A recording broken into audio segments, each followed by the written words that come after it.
Blindspot Season 2, Episode 13, Name Not One Man. I think this was a pretty good episode. We had our week-long break. It feels like it's been a couple of weeks. Maybe it has, I don't know. But this is a good episode to come back to. I think they did some very interesting stuff in here. We certainly got a lot closer to the truth behind Shepard and...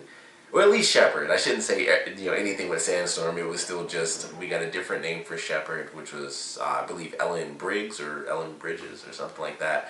And I thought that was cool. It's like, alright, so we got a little bit extra information on her. They're still working on it by the end of the episode, which is an interesting moment with Patterson when she passes out because she's been, stressing herself out. But we got a little bit of extra information. We start the episode off with a flashback, which is very interesting because... it just kind of went right into it. It's like, okay, is this the crime? What's happening? And then, of course, they say Kurt's name. It's like, okay, this is in the past. And they show, like, the 1996 stuff. And I thought that was pretty cool. And we actually find out that that's the very first time they met. And actually the only time. Like, he mentions, like, that's the only time I remember ever seeing her. That's probably the only time he actually saw her. Even though she'd been around, a couple of different times. It was like, well, this is this random woman. Whatever, I don't know her. So it wasn't in his head. And then we find out that she's actually the reason he even graduated, because he thought that, even until this episode, his entire life he thought that he got money from like a scholarship or something like that. And it was actually just her, and they just lied to him because she was acting like a nice person, like, oh, well, I'll just make an anonymous donation, just tell him that it's from this other random thing, which of course was all a part of her plan. Something about him being mad seemed to like really strike inspiration in her. I didn't really understand why that was such a big deal to her, that he was so angry. I'm like, a lot of people are mad. We still don't know the whole plan, so I don't know, but it was just like, him being mad, I'm like, that's nothing. I don't know. It's clear that they weren't ever trying to manipulate him or anything, because they stayed away from him for such a long time. The only stuff they really did was keep him in New York under Mayfair, so that he would be there when Jane showed up. And that's really it. Other than that, they kind of just let him live his life. So it's really hard to imagine what they could use him for with this whole master plan. Like, they didn't try to manipulate him. They never, sent a friend in or something like that, where it's like, hey, just stay with him his whole life, basically, and try to manipulate him into thinking a certain way. None of that happened. It was just, we're going to back him. He was super mad. He inspired me. Help him graduate, and then we just keep tabs on him as he grows up in the FBI. But I don't know. We still don't have a real clue as to what their plan is. So it's just a big mystery, and they get a little bit closer to the truth. We get the Truman Protocol thing, and it really sucked the way it played out, because it was like, okay, he's getting certain answers. It's like, all right, well, let's go to your room where we can talk more privately. And I knew once that was happening, I was like, this old guy's gonna die. I didn't expect Shepard to be in the room when they walked past. And I didn't even realize that was her at first, because I just thought it was a random person, because why in the world would she show up, personally? But then she actually speaks. I was like, holy crap, that's actually her. And then the dude comes around and knocks Weller out.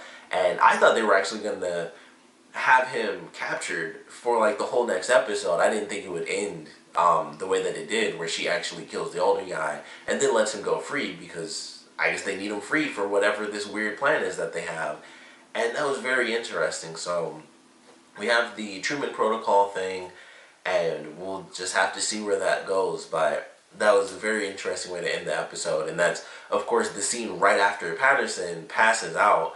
So Zapata has to take care of her, and she seems fine. Based on the promo, it doesn't seem like it's going to actually be a big part of the story. But it's important enough. She passed out, and then they go right from that crazy scene to Weller being captured with Shepard just right in front of him. So it's very interesting the way that everything played out in this episode. But I certainly enjoyed it. We actually, towards the end of the episode, got to see Jane with the art gallery guy from episodes and episodes ago, who admittedly I completely forgot about. Because when that scene first came up, I was like, well, who is this guy? I don't remember him at all. And then I was like, oh yeah, this is the guy she talked to for 2 episodes out of the past 10 or something like that. It's been quite a few episodes. He showed up really early, and then he was in one other episode, which was a few episodes back.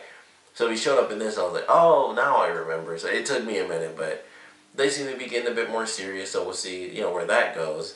And speaking of relationship stuff, I was not expecting this either. They did some crazy stuff, but like the last 30, not even 30, like the last 15 minutes of this episode, and Reed, in this new relationship that he's in with his buddy Freddie's ex-girlfriend, we find out that she does coke.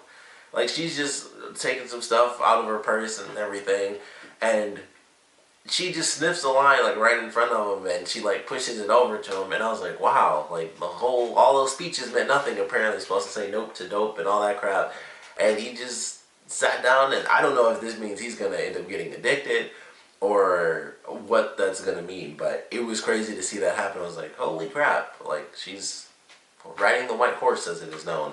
So I'm not sure where they're headed with this storyline anymore. I thought it was just gonna be simple. He didn't seem to really care about being with her at the beginning of the episode, because she's like, are you gonna come? He's like, yeah, sure, and he just didn't seem to care that much.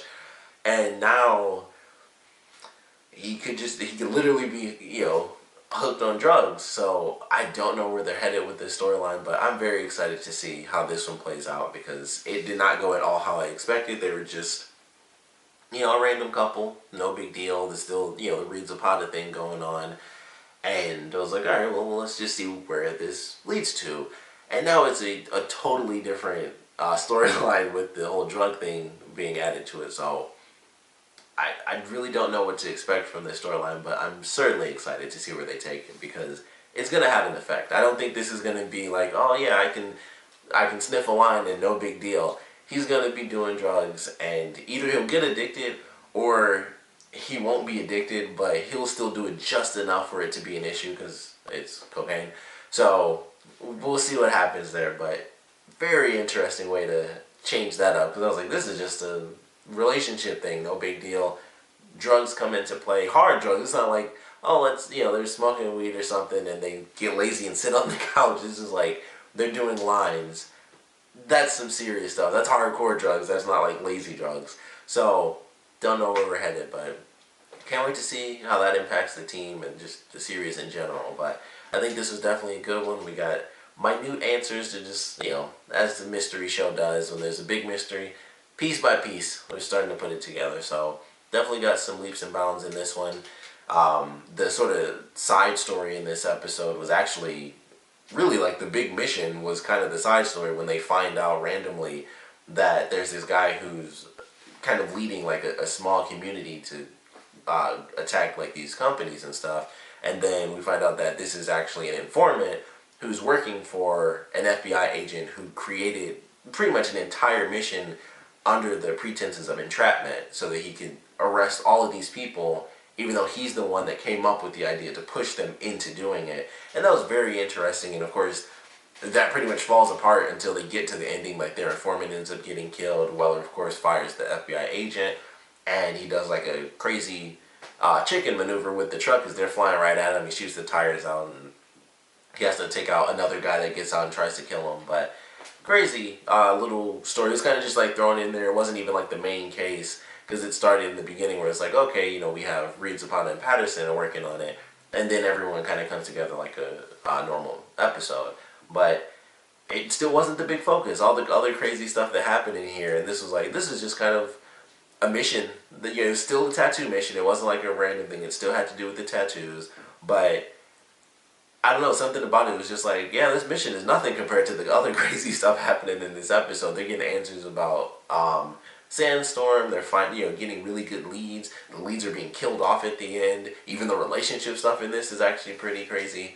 So the main, the big mission, I guess, in this episode wasn't even that big of a deal. It was definitely entertaining. It just, compared to the stuff that happened at the end of this episode, it's just like, man, this was just like, yeah, that's what they're doing. It was just their job in this episode, because the Sandstorm side of things was very crazy in this. So definitely enjoyed it, of course. Would love to know what you guys thought about it, so please comment below. Let me know your favorite parts, least favorite parts were.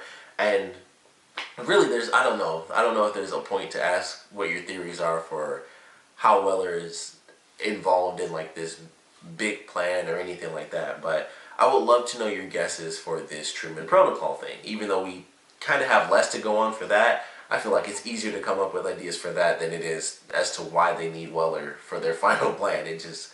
I can't freaking figure it out. He's a good guy, So unless they plan to just drug him and make him evil, I do not know what their plan is. And maybe that's what it is. They're going to hit him with whatever the drug is that they use and try to manipulate him. I don't know, but we'd love to know how you guys think this Truman Protocol thing is going to play out.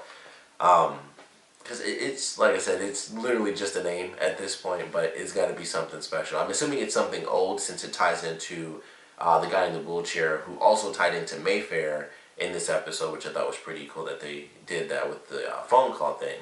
So I feel like it'll be something that kind of tracks backwards in time rather, I mean, it has to because it's obviously something that's happened, or it could be something that is supposed to happen, but considering that character, I'm assuming that the Truman Protocol is something that's already either been set in motion or it's already been completely finished. So I think this is something that's they're going to be tracking and it's going to go kind of backwards in time. But we'll love your guesses on it. And of course, like I said, I want to know what you guys thought about this episode in general. So please comment below, let me know, and thanks for watching.